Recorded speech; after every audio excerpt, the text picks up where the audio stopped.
Last night we told you about how Canada's government awarded more than 10 million Canadian dollars to Omar Khadr to make up for the terrible suffering he endured while imprisoned at Guantanamo Bay. After giving this man the money, the Canadian Prime Minister Justin Trudeau admitted he didn't even bother calling the widow of Christopher Speer. He's the Delta Force medic who was murdered by Khadr in 2002 in a grenade blast. Khadr himself, meanwhile, says he wishes everybody would just move on and forget what he did. So this is a time for, reconciliation and hopefully not forgetting, but, moving on and healing. I was angry or upset about what happened, but it's been hard, finding jobs or going to school and stuff with my past reputation. So this is going to help me move forward. Yeah, $10.5 million from Canadian taxpayers. That'll help you move forward. One man who can't move on quite so easily or seamlessly is Sergeant Lane Morris. He was blinded in one eye during the same firefight that killed Christopher Speer. Sergeant Morris joins us tonight. Sergeant, thanks a lot for coming on tonight. What do you make of this? Thanks. What's your response to this? Oh, I think I've said this before. What kind of sick and twisted ivory tower do you have to live in as the Prime Minister of Canada to decide to award this man 10.5 million good, hardworking Canadian folks' dollars to equals justice? It makes no sense. It doesn't, and I think it's more a statement about the decadence of the West than it is about the man who perpetrated this crime. This is almost a rhetorical question, but did the Prime Minister contact you before the settlement? No, he did not. First I heard about it was when my phone started ringing from Canada. The former Prime Minister, Stephen Harper, contacted me to apologize on behalf of Canadians in general and the military folks up there, and I thought that was nice of him.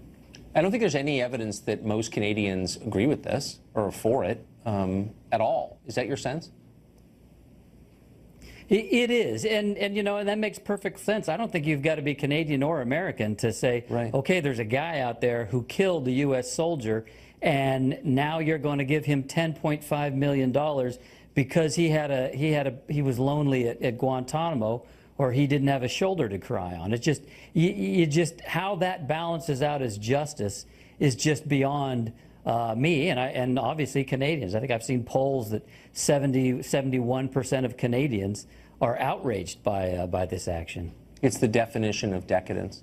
Tell us, if you would, and if it's too painful, don't, but about the day that all of this happened.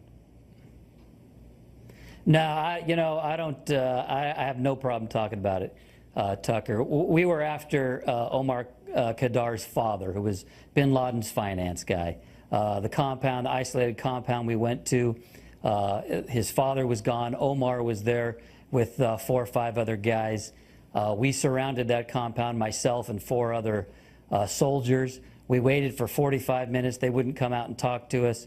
When we finally got the rest of my team there, as well as some Afghans that we were working with, when our interpreters went in to try and make contact, the guys inside that compound just popped up over a low rise inside the compound and executed them point blank, threw hand grenades at the rest of us.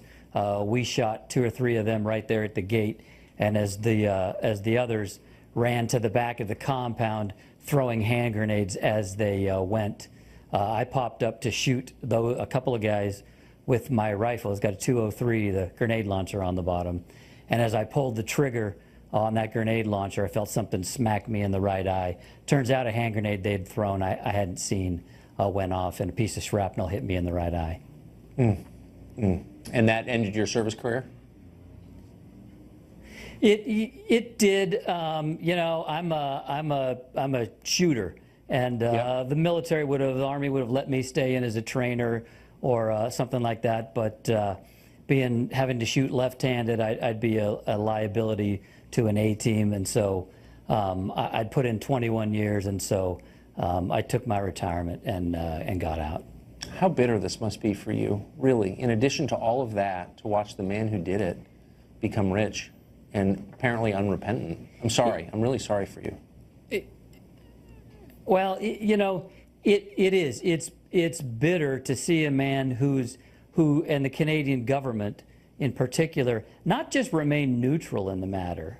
I mean, they went out of their way Mr. Trudeau had to go out of his way to get Omar this money, to cut short any kind of negotiation and just say, let's give him 10.5, make sure we get that done before the Americans have any chance of going after that money, to protect this man.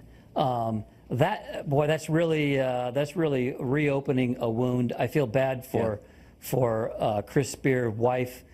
She's a great lady, and it's got to be tough for her to see the Canadian government really open that wound. And I feel bad for Canadian military. I served over there with those guys, and they've got to be feeling pretty bad about their government rewarding a man who did his very best to kill them.